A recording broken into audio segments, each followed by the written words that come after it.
Hi, Zara. Over here, on your left. Here? Your left? Sur la gauche. Gauche. Oh. Okay. How are you? Hi. This fight is at catchweight, but with featherweight no longer really being a division after Amanda Nunes retired, where do you feel like your future is in terms of which weight class you'll be competing at? First time, I appreciate the UFC giving me this opportunity to go into this division because you have more girls before going to featherweight classes. And you know, I love the challenge. I know the American people want a story. When Amanda Nunes left this division, I think the UFC need now to prove the division written with the new girls, with a strong girl. And I think my president, Dana White, want a big story. He doesn't like the fight, easy fight, or the fight, it doesn't have a story, you know, it doesn't make sense. And I understand that, you know, when I start the UFC, I lose the fight. It's normal. Sometimes you win, sometimes you lose. When you want to become a champ, you need sometimes to lose the fight for become a champ. And now I'm ready for my first fight for these classes. And I can do it, a big fight, and maybe what happen after this fight can make it happen my return in featherweight classes. Well, yeah, that's what I was going to ask because you fought at bantamweight in the past. So where is bantamweight a possibility, or do you feel like now physically it's featherweight? The first time when I'm not getting this weight is because I'm sick. It is really a hard problem for me when I want to cut my weight.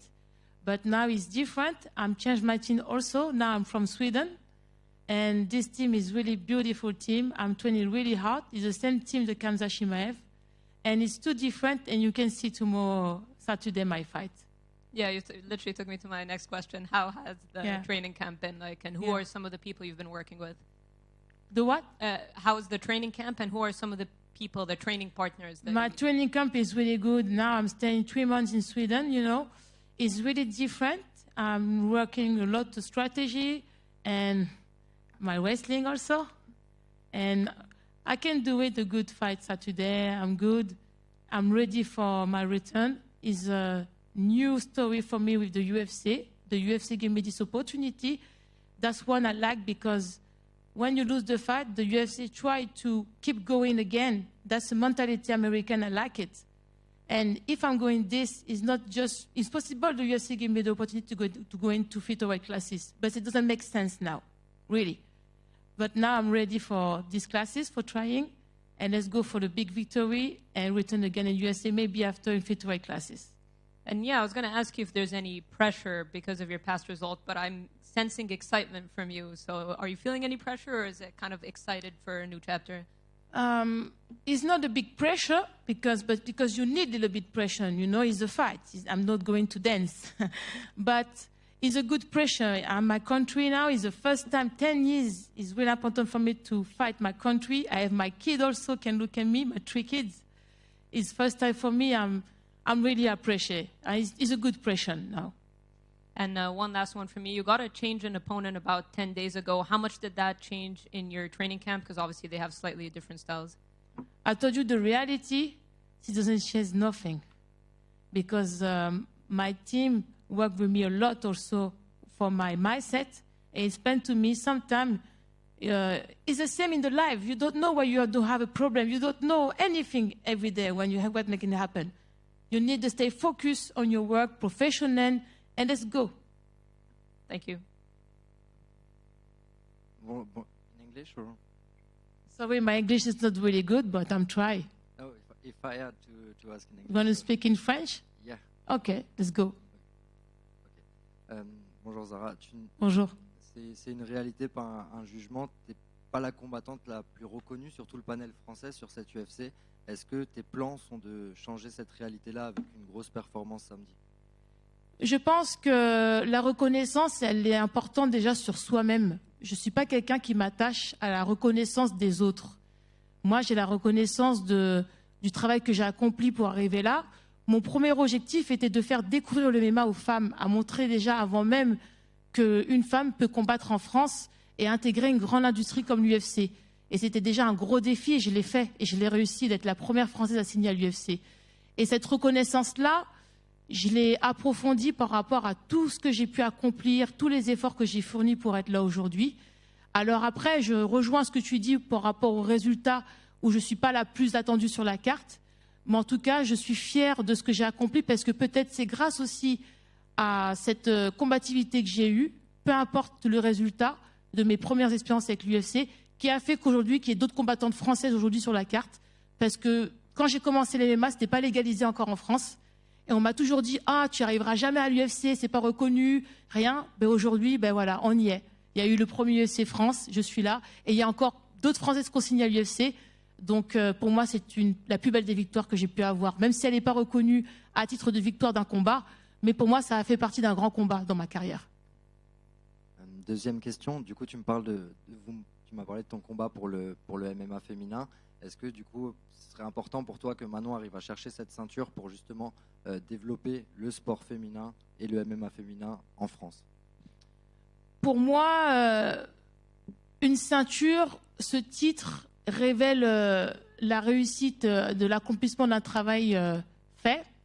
Mais pour moi, Manon, elle a déjà montré la suite par rapport au fait que je sois rentrée à l'UFC.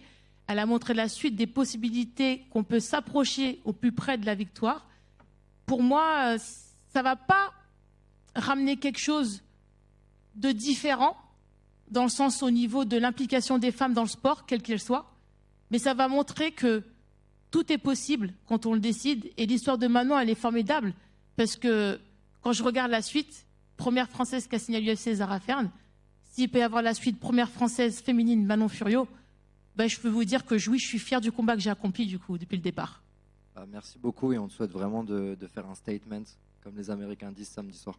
Merci beaucoup. Bonjour Zara. Bonjour.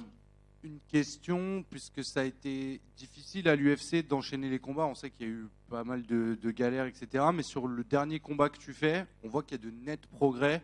Je pense qu'il manquait quelque chose, certes, mais on n'était pas très très loin. Est-ce que là, on se sent prêt à se dire, à Paris avec le public, etc., je vais prendre la première victoire à l'UFC, tout est en marche, il y a le nouveau camp et on peut annoncer ça? Je pense que mon dernier combat que j'ai fait au Brésil, c'était pas évident aussi au niveau de... Ben déjà, j'étais au Brésil pendant un bon moment. Et c'est vrai que je sortais d'une blessure de 3 ans. Donc c'était une grosse reprise et un gros retour pour moi. Après, au niveau du combat, c'était assez serré en effet. Ce qu'il a manqué, c'était peut-être un peu plus de violence, même si j'aime pas trop parler de violence. C'est peut-être un peu ironique, mais voilà. Mais il a manqué peut-être un peu plus d'agressivité. Donc voilà, après pour samedi, j'ai hâte de montrer les efforts et la continuité du travail que j'ai accompli après, parce que j'ai jamais abandonné, j'ai continué de m'entraîner. Et on se doit de le faire quand on est dans une grosse organisation comme ça. On doit chercher les clés pour pouvoir fournir un travail complet. Donc, on verra le résultat samedi. Et le fait que justement tu n'es pas encore connu, enfin tu as connu beaucoup d'arènes, pas forcément celles à domicile, avec ce rôle justement que tu as d'ambassadrice, la première qui a posé la première combattante française à l'UFC, est-ce que tu penses que ça va créer aussi quelque chose dans la salle, que les gens vont apprécier le boulot que tu as fait finalement pour les autres combattantes derrière? Je pense que le public français a compris maintenant l'engouement du MMA depuis la légalisation. Mais aujourd'hui, je pense qu'il y a un gros travail médiatique encore à travailler sur le côté féminin, à expliquer la place de la femme dans ce sport aussi. Et l'engouement du public français, bien sûr, il va être important et ça va m'aider aussi à me galvaniser pour ce combat samedi, sachant que c'est un très bon public de ce que j'ai pu entendre du premier UFC France. Et je suis heureuse d'être là aujourd'hui pour combattre ici. Merci Zara, bonne chance. Merci beaucoup. Salut Zara. Salut. Je voulais savoir comment tu as préparé ce combat, sachant que Cavalcanti, donc ton adversaire, a un beau palmarès en pied-point. C'est la seule défaite de Nora Cornol, qui est aussi sur la carte. Et toi, tu viens de la boxe anglaise. Cavalcanti vient de la boxe pied-point.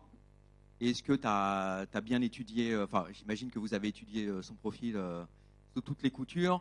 Qu'est-ce que tu peux nous dire de ce combat, sachant que ça devrait être un combat de strikeuse a priori? Et qu'est-ce que tu penses, voilà, là tu as la chance de venger quelque part Nora quoi, avec ce combat? Parce que Nora, elle était défaite sur ce combat-là? C'est la première défaite, enfin le premier combat de Nora, c'est sa seule défaite et c'est contre cet adversaire-là. Je pense que, en effet, c'est une strikeuse. Hein. Elle a un très bon palmarès, ça c'est sûr que j'ai pu l'identifier. Après, vous savez, le MMA, c'est ça que j'aime dans ce sport, c'est que aujourd'hui, quelle est l'arme qui va être la clé pour gagner le combat? C'est pas le fait que je sois strikeuse que ce sera peut-être forcément un combat de striker. On verra ce qui va donner. Je peux aussi m'attendre à ce qu'elle veut m'amener au sol. C'est ce qui s'est passé à l'UFC sur mes 2 premiers combats, où on n'a pas voulu du tout tester ma boxe. Donc je pense qu'en fait, il faut être prêt à toute éventualité et essayer de se donner les moyens d'aller trouver cette clé pour aller gagner ce combat par rapport à la force de l'autre. Donc c'est ce que je vais faire samedi. Et juste une dernière question.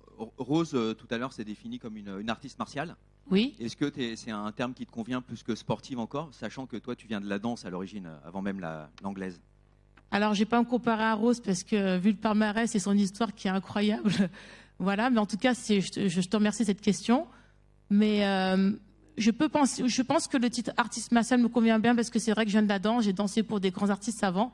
MC Solar, Ophélie Winter, j'étais une bonne danseuse à l'époque et j'ai basculé après du côté du MMA et c'est vrai que je trouve que le MMA on peut le considérer aussi comme un peu artistique parce que ça reste du spectacle, ça reste des situations de combat où on voit des choses spectaculaires parfois et c'est pour ça qu'on est tous rassemblés aussi aujourd'hui. Donc oui, je pense que le mot artiste martial me convient bien.